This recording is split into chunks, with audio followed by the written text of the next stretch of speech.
Bonjour à tous, on se retrouve dans cette nouvelle vidéo pour le débriefing du match de la Côte d'Ivoire face au Burundi. Aujourd'hui, je suis pas trop content, donc on va aller directement pour la composition.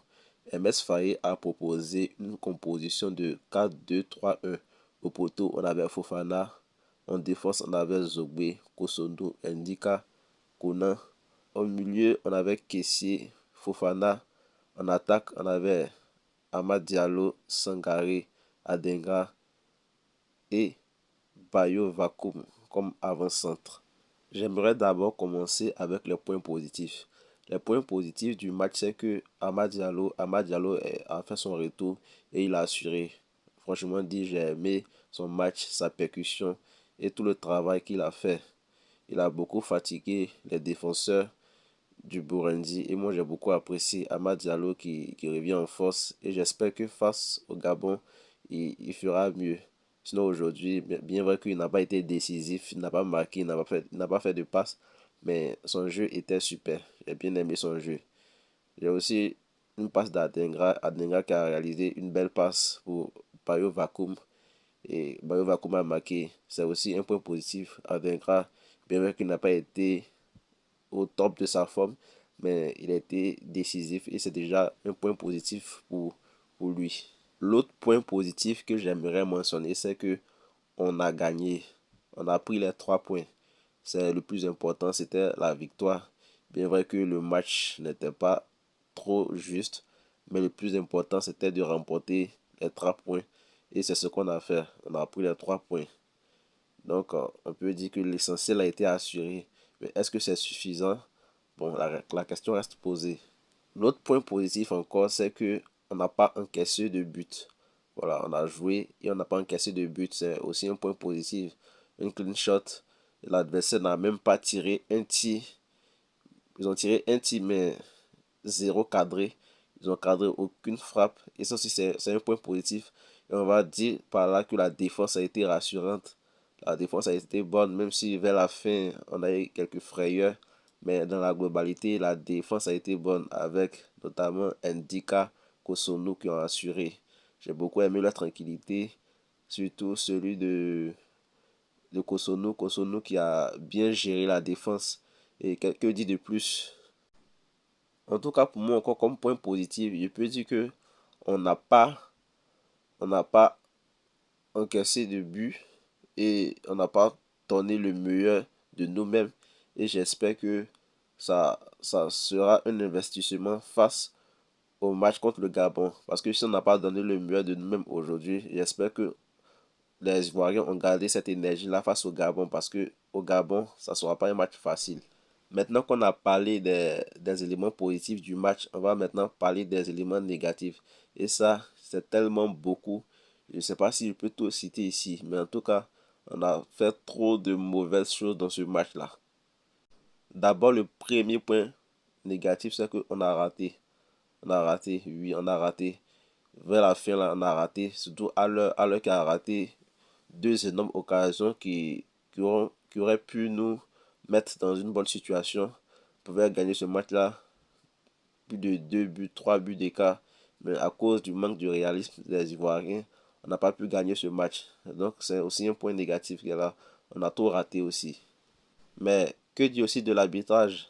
La dame là, vraiment, je ne sais pas où elle est son diplôme d'arbitre là, mais elle a foutu de la merde. Je ne sais pas si elle a été envoyée contre nous, mais c'était même pas un bon match. Elle a fait un mauvais match, la dame là. Des décisions bizarres où ça méritait carton, ne donnait pas des cartons.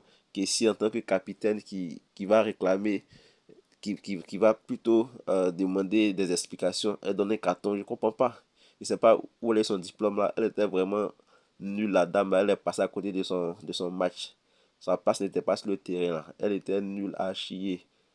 En tout cas, si les Burundais avaient égalisé là, en tout cas, ça allait chauffer ciel hein, parce que c'est éliminatoire Coupe du Monde. On s'amuse pas avec ça. Et toi, tu as venu arbitrer un match aussi mal. Il n'y avait pas de VAR. Donc là, toutes les décisions comptaient. Il n'y avait pas de VAR. Donc on ne peut pas revenir sur la décision. C'était vraiment mal engagé pour elle. L'autre point négatif, c'est que aussi, on ira au Gabon. Ce match-là se jouera au Gabon. Et là-bas, ils auront le soutien de leurs supporters. Et en plus, ils ont joué 2 jours avant nous. Donc, ils ont encore plus de repos sur nous. C'est-à-dire, ils ont joué le mardi ou le mercredi, je ne me rappelle plus, mais ils ont plus de repos sur nous. Et encore, on doit voyager pour aller au Gabon. Donc, tout ça là, ça va vraiment fatiguer les joueurs. Même si ils ont aussi quelques jours de repos, mais je pense que tout ça, ça peut compter parce que au football, le repos, la forme physique compte. Et ils ont aussi le soutien de leurs supporters. Ça sera vraiment difficile pour nous. Mais je pense qu'on peut le faire. On peut le faire parce que le Cameroun nous a fait ça aussi. On se rappelle à la qualification de la Coupe du Monde de la CAN précédente là, le Cameroun nous a battus. Bon, c'était chez eux, donc c'était normal, oui. Ils nous ont battus chez eux, mais c'était pas pareil. Mais en tout cas, je pense que la Côte d'Ivoire peut le faire. Voilà, la Côte d'Ivoire peut le faire. On peut gagner ce match-là. Et comme je le disais tantôt là, vers la fin, le match était vraiment nul. Le match était nul. Ils ont failli même marquer parce qu'à la fin, ils ont eu un corner. Il y a eu un cafouillage dans la défense ivoirienne. Les joueurs ne se sont pas entendus et ça a failli aboutir à un but. Mais comme eux aussi ils étaient nuls, ils n'ont pas pu marquer. Sinon, normalement, si on était en face d'une équipe un peu expérimentée là, je pense que ce match-là serait terminé sur un score nul. Ou peut-être que ils allaient même nous gagner parce qu'on manquait de réalisme. J'aimerais aussi souligner le fait que là, on manquait de créativité. C'est-à-dire que comme l'équipe jouait un bloc bas là, on ne savait pas comment faire pour pouvoir entrer dans leur défense en faisant tourner le ballon. Heureusement qu'on a marqué un but aussitôt. Parce que si on n'avait pas marqué ce but-là, je ne savais pas comment les joueurs ivoiriens allaient procéder pour pouvoir marquer notre but. C'est un but qui a surpris l'adversaire. On n'a pas trouvé de faille à la défense. Il n'y avait pas de créativité. Normalement, il devait y avoir des créativités, des combinaisons et des automatismes. Il n'avait pas ça. Et comme je l'ai dit, on n'avait aucun fond de jeu. On balançait le ballon comme ça. Il n'y avait rien de bon. Adenga aussi, comme je l'ai dit, qui a été plutôt moyen. J'ai remarqué aussi que son régime a baissé. Adenga, depuis la dernière CAN, n'est plus en forme comme il était avant. Et aussi parler de Haller qui a beaucoup raté.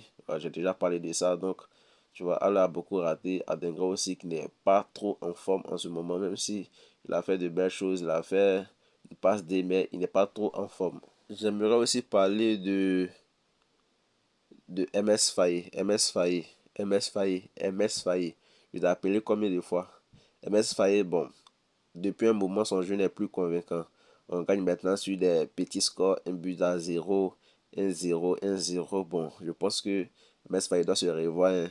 Ou bien il ne mérite pas l'effectif de la Côte d'Ivoire parce qu'on a les bons joueurs, on a les joueurs de classe mondiale, mais on n'arrive pas à, à gagner avec la manière en fait. Donc MS Faye doit se revoir. Beaucoup disaient ici que MS Faye, il était là au bon moment, au bon endroit. Je commence à croire, hein, parce que moi, je suis déçu de lui. Aucun fond de jeu, voilà, je sais pas. On a gagné la CAN, mais est-ce que c'est vraiment lui? Peut-être que les Ivoiriens, comme on le dit là, Cabri mort, est-ce qu'il peut mourir encore? C'est ça, parce que on revenait d'une mort, donc on était, on n'avait plus rien à perdre. Moi, je pense que c'est ça qui a fait qu'on a gagné la CAN. Sinon, je pense pas que c'est l'impact d'Ms Faye. Parce que lui-même, avec les U20 là, il s'en sortait pas. Voilà. Il s'en sortait pas. Je pense que c'est l'euphorie de la CAN qui a fait qu'il a gagné. Sinon, MS Faye, je suis pas convaincu de ses prestations, tout ça et tout. On va profiter en même temps pour voir un peu le classement avant le match face au Gabon, la grande finale. La Côte d'Ivoire a 19 points, le Gabon 18 points, Burundi 10 points, Gambie 7 points, Kenya 6 points, Seychelles 0 points. Faut dire que les Seychelles là, ils sont venus pour donner points. Ils sont des figurants. Ils sont là, ils figurent seulement sur la liste. Non là, ils sont pas venus pour se qualifier. Donc Seychelles à la Coupe du Monde, vous-même regardez un peu. Est-ce que c'est joli à voir? Donc la Côte d'Ivoire a 19 points. Voilà, la Côte d'Ivoire a 19, le Gabon a 18. Donc ça veut dire que ça se joue entre la Côte d'Ivoire et le Gabon. Les autres là, ils sont déjà éliminés. Même s'ils gagnent 100-0, les autres matchs là, c'est déjà terminé. C'est mort pour eux. Donc, on a fui, on a quitté là. Donc, la Côte d'Ivoire a 15 comme goal différentiel. On a 15 plus 15. Le Gabon qui a plus 10. Le Gabon qui a plus tout compte faire pour que le Gabon puisse, hein, participer directement à la Coupe du Monde là, sans passer par les barrages. Il doit forcément gagner ce match. Alors que nous, la Côte d'Ivoire, nous avons deux options. Soit gagner, soit faire un match nul. Et comme je l'ai dit là, comme on joue chez eux, ça serait vraiment difficile de les battre là-bas. Mais si on joue bien, parce qu'on a des joueurs de qualité, si on joue bien, on se bat. Parce que le football, c'est pas seulement la qualité, mais aussi la manière dont on se bat. Si on se bat et qu'on a confiance en nous, on peut battre cette équipe du Gabon là. Le Gabon qui s'est fait battre par le Maroc sur sa pelouse 5 buts, je me rappelle. Donc là, on peut le faire aussi, les gars. On peut le faire. Merci beaucoup. C'était tout pour ce débrief. On se retrouvera dans une nouvelle vidéo pour faire un autre débrief.